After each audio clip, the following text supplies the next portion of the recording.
Hey guys, what's up? It's me, Thomas. Today we're back here with Game Theory, and tonight's Game Theory is I analyze Hello Neighbor frame by frame.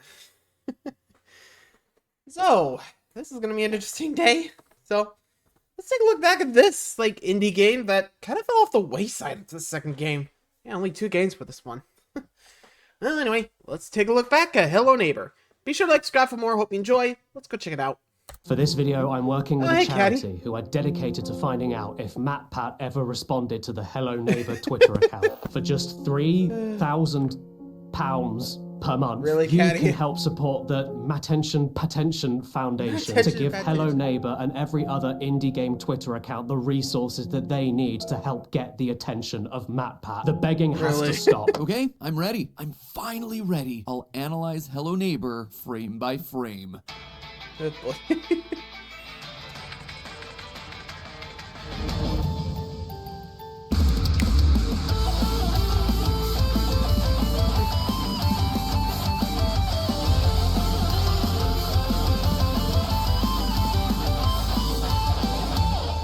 we go. 5 left. Hello, Internet! Welcome to Game Theory, the show that's always late to the meme. And no, Pretty you much. didn't read that title wrong, my friends. Today's the day that I finally answer the developer's call. Today, I'm putting one of the most iconic MatPat memes to bed. Today, I'm gonna be analyzing the test pilot for the Hello Neighbor TV show, frame by frame. Now, if you have literally no idea what I'm talking about here, let me just bring you up to speed. Hello Neighbor, probably a game that needs no introduction, right? It was an indie horror game that blew up a couple years ago, all about a kid trying to break into their neighbor's house to discover the secrets that are hidden inside his basement. At the time, the devs really hyped up the enemy AI, the neighbor getting to know your routes through his house, getting smarter as you played. It was an idea everyone got really excited about. And the story they were teasing was also really cool, with images indicating that this mysterious neighbor had sold his soul to the devil. And so they released a pre-alpha, and then an alpha, and then another alpha, a lot of and another, alphas. and then there were like 3 or 4 separate betas, and each time the game was just vastly different and significantly worse. Come on. It's not going. The ball is stuck. It's stuck.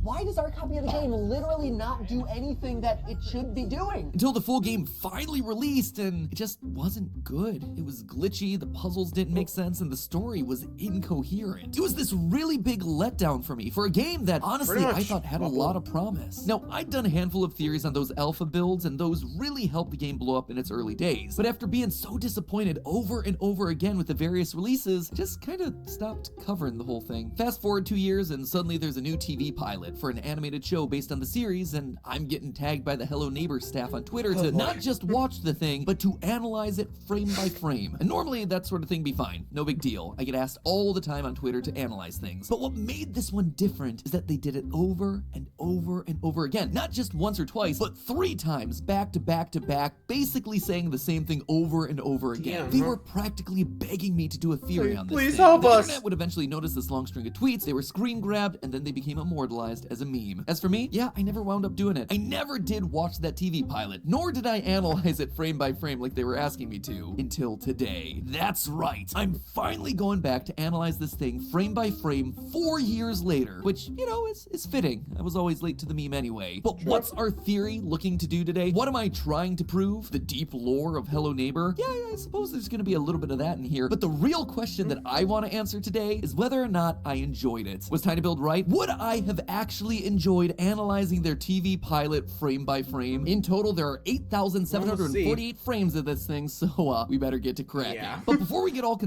Honestly, this is gonna be an interesting day, to say the least, because, well, remember, this is basically a series that's kind of gone dead at this point. Only got 2 games, and I'm not sure they ever, launched that Hello Neighbor show, So, other than that, we haven't really heard much from, Hello Neighbor in a long time. And again, that's just me, but, well, we're about to find out, so might as well see what's going on in this thing. See what actually does happen. So, let's check it out. conspiratorial with the pilot, I first gotta tell you about something else conspiratorial. Some of you have already been putting the pieces together over on Twitter, but now I can confirm as part of my retirement from hosting the channels, I finally have my very own YouTube's figure. Nice. That's right, my friends. I'm finally immortalized amongst the pantheon of YouTuber collectible figures. Look, Ma, I made it. I worked together with the YouTube's team to really personalize every element of this figure. The iconic red jacket, the hair swoosh, my favorite pair of shoes, even the smile that I put on when I'm dying inside trying to solve the FNAF timeline. But you're not just getting me, my friends, with this YouTube's. You're also getting my very own conspiracy board. This thing is chock full of little Easter eggs for you to discover. Plus, I had to be joined by my original best boy, the absolutely iconic psychic friend Fredbear. Here, he's there, he's everywhere.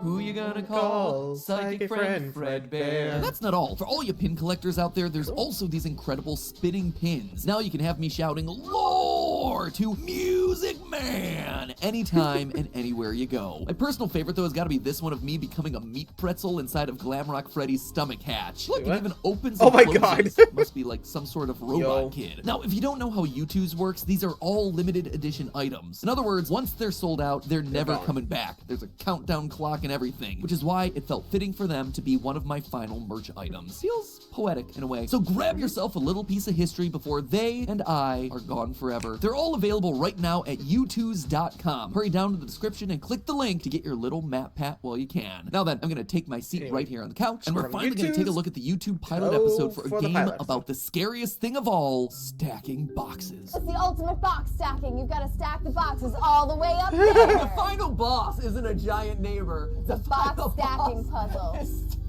You're like, no!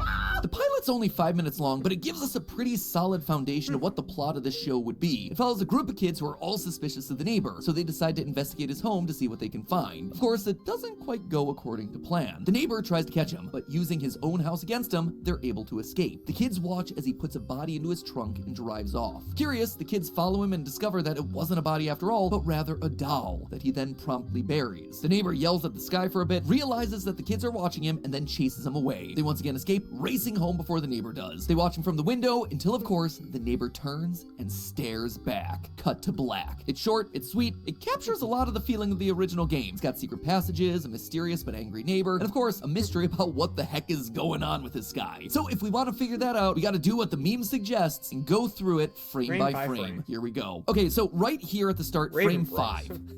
I'm telling you, we are doing this. It's gonna be a long video. Here we see the return of Hello Neighbor's favorite creature, the crow. I never really spoke about crows in my initial theories, but they are everywhere in this franchise, from the concept art to pretty much every installment of the game, and now they're here too. Usually these guys are just set dressing, but I would suspect that the connection here is actually deeper than that. Edgar Allan Poe famously used a raven in his poem, The Raven, to be a stand-in for bad omens, a reminder of all the bad things that happened in the main character's life. In this case, the death of Lenore, a stand-in for Poe's dead wife, Virginia. And all of this is very fitting when you consider that Mr. Peterson also loses his wife in a car accident during the events of Hello Neighbor Hide and Seek, which takes place before Act 1 of the first game. Also, I know ravens and crows are technically different, but in a lot of old mythology where these sorts of ideas originate, the two were often used interchangeably. Greek myth, for example, claims that it's crows that are bad omens, giving the god Apollo bad news. While in Norse and Celtic mythology, it's a raven that's a sign of war and death. So, starting off the opening shot with crows and ominous dark clouds, not the best sign for whatever's gonna happen. And if the crows weren't enough, the lightning that strikes the banner at frame 39 is just icing on the cake. Very spooky indeed. My name is Nicky Rock. My neighbor, Mr. Peterson, is acting very suspicious after his children, Aaron and Maya, gone missing. Alright, there's lots to unpack with this one. First, the neighbor has a name? I've been referring to him as the neighbor for all these years, but apparently he's had a name the entire time. According to the Hello Neighbor books, his full name is Theodore Masters Peterson. And you heard me right, the books. Like every other indie franchise these days, Hello Neighbor broke off into its own series of not just one, not just two, but 7 books. Fortunately for me, your new game theory host Tom was insane enough to go and read the entire book series himself. Thanks for saving me on that one there, Tom. If you think I'm insane, just wait till you hear what's in these books. But it is pretty weird that such an important piece of information like your main character's name just isn't in the games. Agreed. Okay, now here we are. We're 360 frames in, and we're already being shown when in the Hello Neighbor timeline the show takes place. You might not recognize him, but this guy here, Nicky Roth, he's our protagonist from the first game. He's missing the baseball cap and the large jaw, but he still does have that iconic chin swirl. In Act 1 of Hello Neighbor, Nicky's kidnapped and locked in the basement, only escaping years later and not returning to town until he's an adult. If he's out here spying on Mr. Peterson as a kid, that means that this show has to happen before the events of Act 1 in the first game, which, you know, is great, because again, outside of the books, we get very little information about this part of the game, Hello or Neighbor really hide and any seek. part of the game for that matter. So who knows, maybe this will be able to answer some of our burning questions about this franchise. One last thing, by the way, less of a lore thing and more just because I'm analyzing this frame by frame and reacting to it the way that I normally would. Gotta point out that my script here is really not happy with the grammar of that opening line. My neighbor, Mr. Peterson, is acting very suspicious after his children, Aaron and Maya, gone missing. It should be Went missing, not gone missing. Feels like maybe the Man, opening get was it to the originally te- longer and then they like, had to cut it test down, which pilot, led to but you weird mentioned- grammar and hacky sentences. Anyway, it's a minor thing. It did feel weird to me as just an opening line for this franchise, but hey, let's get back to the lore. 4:30 p.m.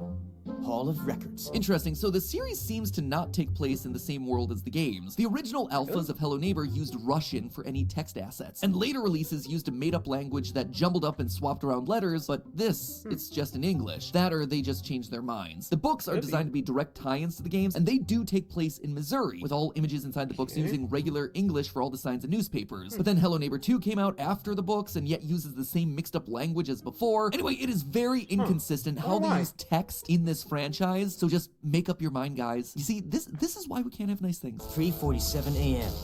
Soldering in basement. Frame 890. This one stood out to me as odd. For the first time, we can actually see into the basement without going inside. Circus. The basement in both the games and the books are specifically called out as having no windows. Quote from the book Bad we Blood. did The have basement is pretty dreary, windowless, with nothing more than a hanging bulb here and there. And in the games, we literally see fake windows with drawings of the outside world pressed up against the stone. Something that the books tell us were made by Mr. Peterson's son, Aaron. We can see the hanging light bulb that was mentioned, but the fact that Nicky can see inside the basement does ruin a lot of the mystique that both the games and books tried to build up about this mysterious room in the house. However, while it's certainly weird for the story, it does help us theorists because it's full of interesting details, namely that it's full of amusement park attractions. We've got a bumper car, a carousel horse, a ticket booth, and a bunch of schematics on the wall for things like a Ferris wheel. This ties in with what we saw during the very is he first like the teasers for carnival this owner? game, where we see Mr. Peterson wearing a clown outfit. Back in the day when I was actively covering the series, I was always confused about that detail because it didn't tie into anything else that we were being shown, other than maybe a possible connection to Pennywise, the evil clown from It. But now it starts to make sense when you look behind him and see that on a mannequin is a red nose and red wig, the outfit for a clown. He is actually a part of this circus-themed amusement park. My gut would be the Golden Apple amusement park that we saw just a few frames earlier, and lo and behold, my gut was right, because the books tell us exactly this. Tom, take it away. So yeah, Mr. Peterson is the head engineer in charge of designing all the rides for the park. This scene with the carousel, ticket booth, and Ferris wheel does actually happen in the books, but it's during a class trip to the Golden Apple factory where they're being shown all the designs and plans for the park. That might not seem like an important distinction to make, but what it shows me is that this series is handling things differently than the books. While the books are designed to be a direct link to the stories of the games, this series isn't a direct continuation or standard retelling. Instead, it seems to be a reimagining, taking inspiration from the books and combining certain elements for clearer storytelling, but altering it just enough that we get new lore. Wow.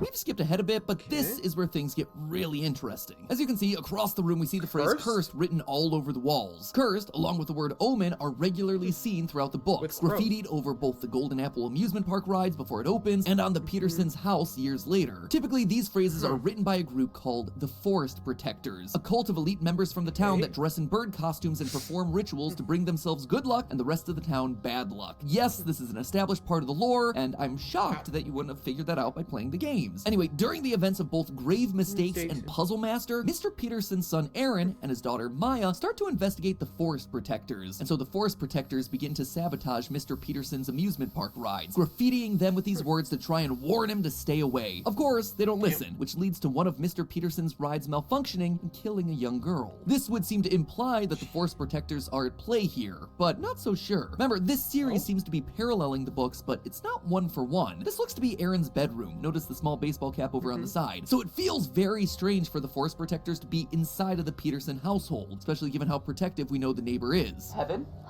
Have we reached heaven? Nirvana. Oh, wait. So what then is this all about? Well, I think all this wall art is down to the neighbor himself. A couple shots later, we see Maritza backing up against a wall with dozens of newspaper clippings and characters circled in red. This is taken straight from the first book, and it's not just any character that's circled, it's Aaron. Mr. Peterson is looking back across everything that went wrong with the park and noticing Aaron at every turn, writing the word omen next to him. In his paranoia, he believes Aaron is the bad omen. Aaron was around the ride that failed. Mr. Peterson's past rides at other parks also malfunctioned, killing even more people, and surprise, surprise, Aaron was there too. But the final nail in the coffin here, Aaron was also the one who pushed Mr. Peterson's daughter Maya off the roof, leading to her death. I suspect that is why he wrote all over Aaron's walls, as a reminder of why he was locking Aaron in the basement, meaning Aaron is likely still in the basement of this story as well. But speaking of that conspiracy board, well, I said it's lifted straight from the first book, there are noticeable differences. Some of them are small, like the calendars lining up with March of 1993 and September of 1994, which is 18 months apart. That right there is the same amount of time Mr. Peterson was given to complete his park attractions in the books. But there are other details here that have themselves a much deeper meaning. We see articles about crows, the university president committing tax fraud, and a celebrity called Casey Clark who fell from grace. I looked into that character specifically, but she isn't anywhere else in this franchise at all. No books, no games, not even in the animated series, at least from what I could tell, which means that it's not the character that's important, but rather what they did. This board isn't just noting down a bunch of paranoid ramblings of Mr. Peterson like we see in the first book. Instead, it seems to be more in line with his investigations during the second book trilogy, which, confusingly enough, takes place before the first book trilogy. It's kind of like Star Wars if it didn't have cool laser swords and magical powers, and instead had a lot of bear traps and boxes. Just so many damn cardboard boxes. It seems to me that Mr. Peterson is trying to uncover the mystery surrounding the forest protectors, and how they create bad luck for the town while keeping all the good luck for themselves. He's looking into the bad luck that follows people in the town, like the celebrity and the university president, as well as researching into crows, which we've established are a symbol of bad luck, which makes Mr. Peterson a lot less evil and a lot more like a misunderstood sympathetic villain. He literally tells the kids later in the pilot, "You kids,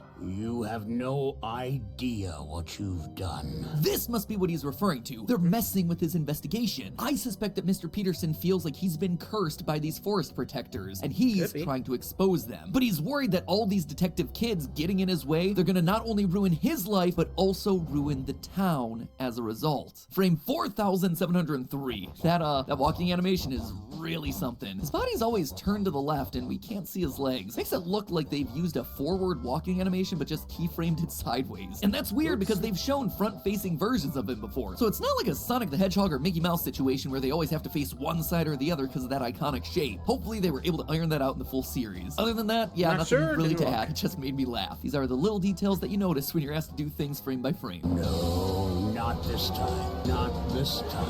You're not gonna do this to me again. Not again. And just like that, we're into our final scene. And I gotta say, the neighbor is far less scary as soon as you make him speak. Part of what was terrifying about him in the games, and even in the first trilogy of books for that matter, is that he almost never speaks. In the second and third book especially, he just towers over Nikki without saying a word, just staring. That makes him creepy and mysterious. But as soon as he starts talking in full sentences like this, kind of ruins the mystique, makes him a lot less threatening. I get that he's human, and they're trying to make him more sympathetic, but I don't know, it just kind of takes the wind out of the sails there. Anyway, we're back at the Golden Apple amusement park, which really is the linchpin of the series. So much happens here in the book series, and we're clearly seeing some of that take place here. The crows begin to circle, and in the second trilogy of books, crows only begin to circle during storms. Now, the crows themselves aren't strictly involved in anything nefarious. In the books, and in reality, birds actually use the Earth's natural magnetic field to help navigate their way, namely during seasonal migrations. Messing with that field, though, can cause an effect known as electrosmog, which causes birds to break away from their traditional flight paths. Now, really big storms do have the ability to affect electromagnetic fields in the world, but never really enough to affect bird migrations. Here in Ravensbrück, though, they're known for having incredibly powerful storm systems compared to the rest of the country, which in turn causes the crows' flight patterns to shift drastically, leading them to then circle. However, this also acts as a sign of a storm coming, and when a storm comes, that means the forest protectors have begun their ritual to curse the town and thereby bring themselves good luck. That's why we see Mr. Peterson here yelling at the sky, "You're not gonna do this to me again!" It's not the crows that he's speaking to, but rather the forest protectors who are bringing a curse upon him and the rest of the townspeople, which he blames for the death of his wife, his daughter Maya, and the failure of his ride designs. Later in the scene, we see him reveal an object with a gemstone in the middle, which is another direct reference to the forest protectors and their ritual. It does look slightly different in the books, but clearly it's meant to be the same thing. Quote, "It's not quite round, but not cube either. It has lots of sides, each one catching the early dawn light creeping past the clouds. From here, it looks to be about the size of my palm, a tarnished brassy thing." thing. And just look at the pictures. Clearly there are some obvious comparisons here. Now, this device in the book is super important because it's part weather detector. This allows the forest protectors to know when a storm's coming so they can perform their good luck ritual. But it also seems to be the thing that actually brings good luck to anyone who's holding it. Wonder if that's maybe why it changed its shape. There are these real-world gemstones called star sapphires. They look like normal sapphires, but with a star-shaped pattern in the middle. Back in the day, they were thought to ward off witchcraft, hexes, and curses. Now, in the book, Mr. Peterson managed to make one of these, and suddenly the investigation into his past ride malfunctions and all the deaths that they caused, they all get dropped in an instant. So again, this seems to be what he's referring to here when he talks about the forest protectors not doing this to me again, because he now has the device that'll be able to change his fate. But one thing you'll notice throughout my analysis here is the repeated phrase in the books,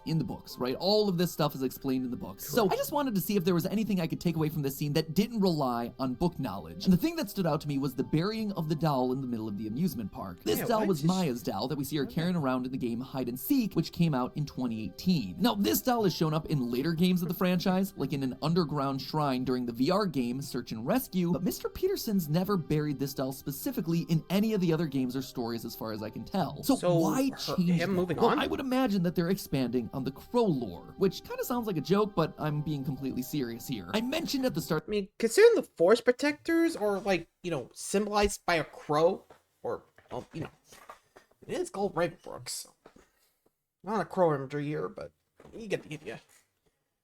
But, yeah, I think I can see what's going on here, but what do you guys think?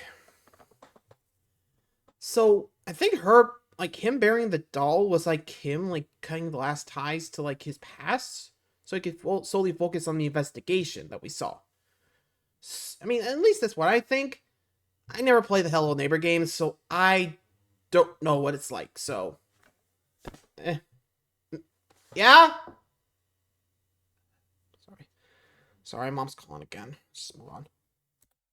Of this episode how crows were a sign of bad luck and death. Part of the reason for this was because crows would circle battlefields after a war, looking to feast upon the dead that lay across the land. However, there is another potential meaning if you see crows circling, a more spiritual meaning. One interpretation of crows circling like we see is that there's a spiritual transition between our world and the spirit world taking place. This can be as simple as someone communicating from beyond the grave, but it can also be a symbol of rebirth. And you see, this is where the doll comes into play. These dolls have a spiritual element to them, and we see that in real world with puppets. Now, puppets are meant to serve as a bridge between humans and the spirit realm, allowing the user to remove the effects of curses, hexes, omens, and even bad luck. And hey, would you look at that? There's that whole luck thing again. The VR game Search and Rescue actually uses dolls in a similar way. In the final level of the game, Aaron is able to use a doll of another character to switch between his own body and theirs. The dolls have a spiritual connection to them, and when you combine that with the crows circling, it makes me think that Mr. Peterson burying Maya's doll and using the good luck device from the book is all part of some kind of ritual of his own. Either trying to bring him and his family good luck, like we see in the books, or maybe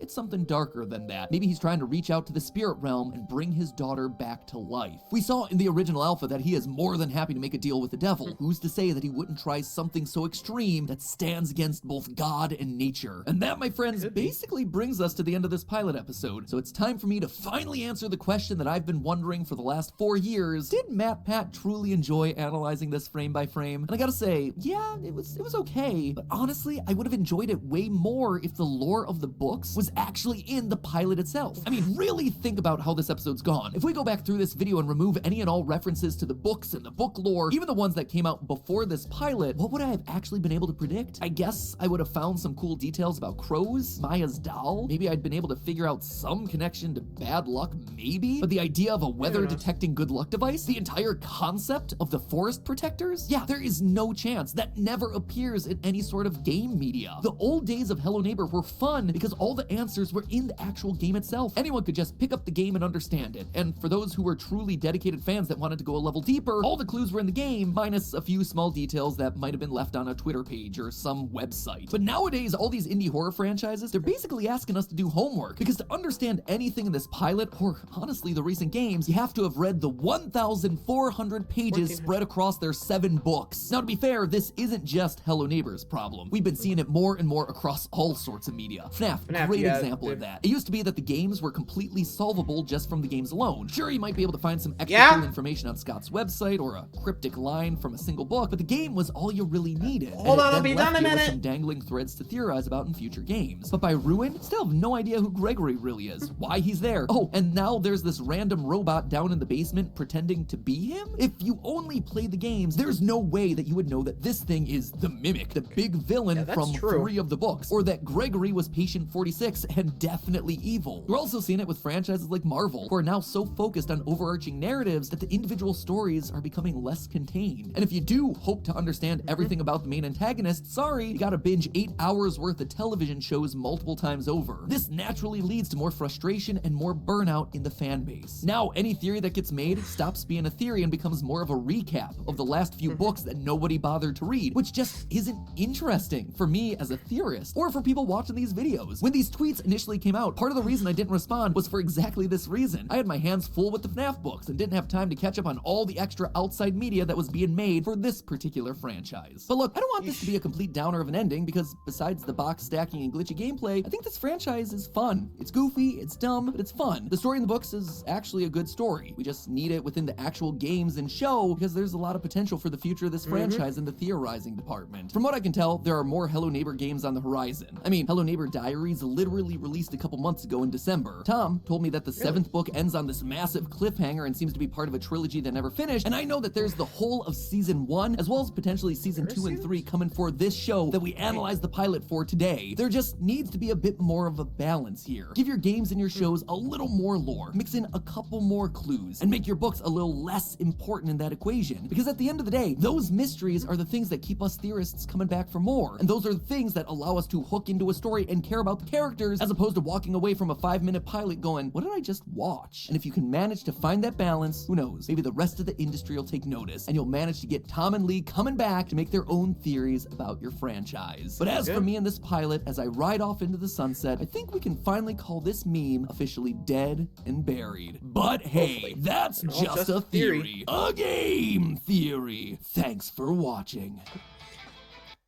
Yeah, honestly, again, why I didn't really play it, because, Jesus, they really went a little too much into the books, huh? Well, anyway, there's the Hello Neighbor pilot, and honestly, kind of glad I didn't know about this. Oof. Just seems really confusing. Well, anyway, I gotta go check on something. Till next time, like, subscribe for more. See you around, guys. Adios.